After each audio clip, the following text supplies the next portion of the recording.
என்னாகமத்தினுடைய புஸ்தகம் 12வது அதிகாரம் அதனுடைய 3வது வசனத்தை வாசிங்க. மோசேயானவன் பூமியில் உள்ள சகல மனிதரிலும் மிகுந்த சாந்த குணம் உள்ளவனாய் இருந்தான். ஆமென். மோசேயானவன் முதல்ல உண்மை உள்ளவன், இரண்டாவது அவன் மிகுந்த சாந்த குணம் உள்ளவன். நானும் கேட்டு கேட்டு பார்த்தேன், இந்த சாந்த குணம்னா என்ன? கொஞ்சம் கஷ்டம். யாருக்குமே சாந்த குணம்னா என்னன்னு தெரியல. தாழ்மையான பொறுமை. பொறுமை இல்ல, அது தாழ்மையான பொறுமையா? எப்படி இந்த தாழ்மையான பொறுமை?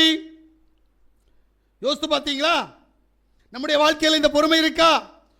கோபம் எளிதில் வெளிப்படக்கூடாது, பிறரை அவமரியாதையாக நடத்தக்கூடாது, மனதில் அமைதியாக இருக்க வேண்டும். தாழ்மையான பொறுமை உள்ளவனுக்கு இருக்கா? இங்க நம்ம எல்லாம் தேவனுடைய பிள்ளை, அமைதியே இல்லையே. நான் தான் கேட்பேன், ஒரு 10 நிமிஷம் சும்மா இருக்க முடியுமாம்மா? பார்ப்போமே. வெறும் 10 நிமிஷம் முடியுமா? மாப்பிள்ளையை குறித்து வரும், பெண்டாட்டியை குறித்து வரும், மோனை குறித்து வரும், மோளை குறித்து வரும், பிள்ளையை குறித்து வரும், பேரனை குறித்து வரும், சித்தப்பனை குறித்து வரும், மாமியாரை குறித்து வரும். ஐயோ, எதுக்கு வருதுன்னு நமக்கே தெரியாது. ஒன்றும் இல்லாத காரியத்தை எல்லாம் சிந்திப்போம் தெரியுமா? பைபிள் திட்டவட்டமா சொல்லுது, நாளைய தினத்தை குறித்து கவலைப்படாதேன்ட்டு. நாளைக்கு நான் என்ன பண்ணுவேன்? இதுதான் யோசனை. நாளைக்கு நான் என்ன பண்ணுவேன்? 5 ரூபாய் சம்பாதிக்கணும்னா உண்மை சொல்றேன், அதுக்கான வேலை செய்யாம சம்பாதிக்க முடியாது. என் கான்செப்டே இதுதான். 5 ரூபாய், வெறும் 5 ரூபாய். 5 ரூபாயால ஒண்ணுமே நடக்காது. அட்லீஸ்ட் ஒரு டீ வாங்கணும்னா 10 ரூபாய். இதுல 5 ரூபாய் சம்பாதிக்கணும்னா கூட 5 ரூபாய்க்கான வேலை செய்யணும். வேலை செய்யாம சம்பாதிக்கிறவனுக்கு பணத்தினுடைய மதிப்பு தெரியாது.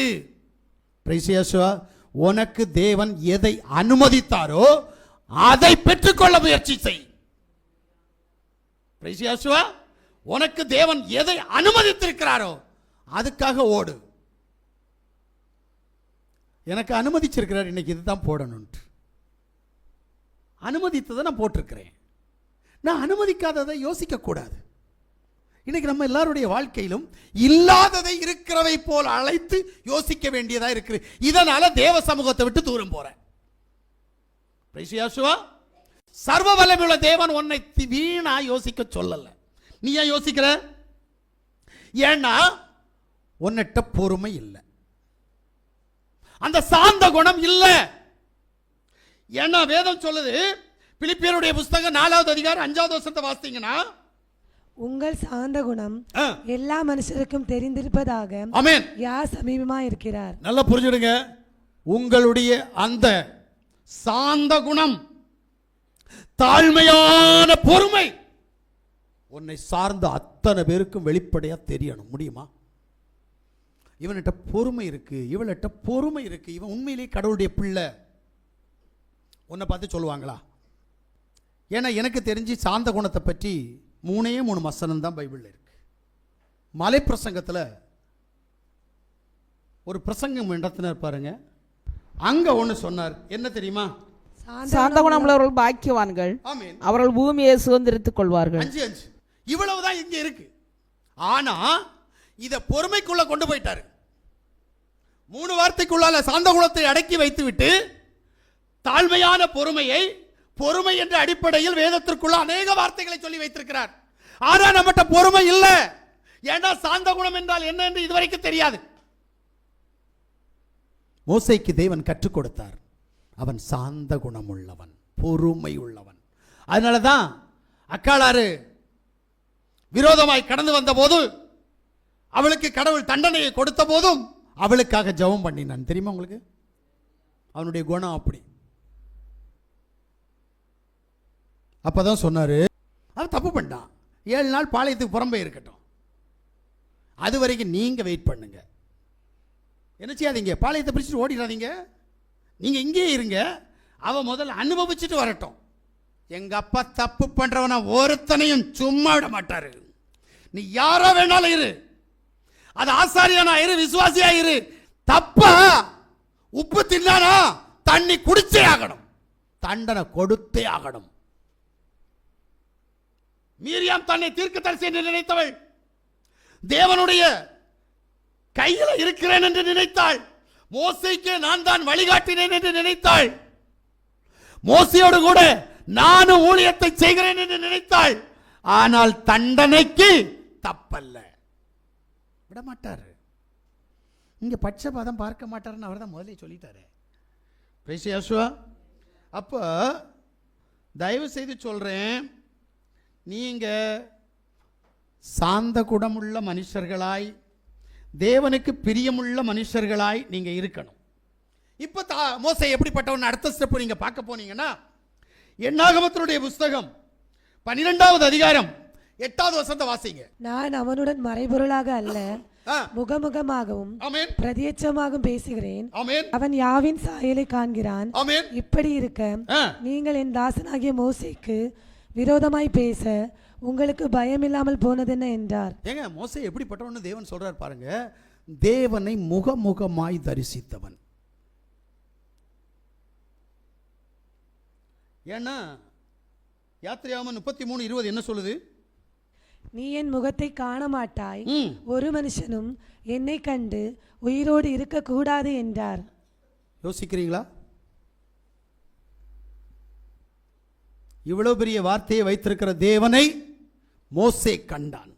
ஏசா பார்த்தான், ஏசையா பார்த்தான். தெரியுமா உங்களுக்கு? இரண்டாவது யாக்கோபு பார்த்தான். ஏசையா 6:1 சீக்கிரம். உசியா ராஜா மரணமடைந்த வருஷத்தில் ஆண்டவர் உயரமும் உன்னதமுமான சிங்காசனத்தின் மேல் வீற்றிருக்க கண்டேன். அவருடைய வஸ்திர தொங்கலால் தேவாலயம் நிறைந்திருந்தது. ஏசையா பார்த்துட்டான். ஆதியாகமத்தினுடைய புஸ்தகம் 32வது அதிகாரம் 30வது வசனத்தை வாசிங்க.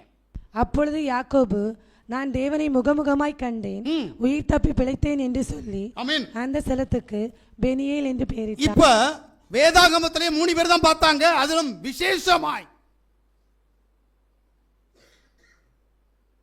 பார்த்தது மோசே. நீ இன்னைக்கு வரைக்கும் தேவனை பார்த்தது உண்டான்னு கேட்டா இல்ல. நீ ஆராதிக்கிற கடவுளை உனக்கு தெரியவே தெரியாது. அவர் எப்படி இருப்பான்னு கூட தெரியாது. ஆனா பார்த்து ரசிச்சு ருசிச்சு வாழ்ந்தவனுக்கு கொடுத்த தண்டனை அப்ப உனக்கு எப்படி கிடைக்கும்னு தான் யோசிக்கணும். நமக்கு உண்மையிலேயே தேவனை குறிச்சுள்ள அறிவு நம்மகிட்ட இல்லை.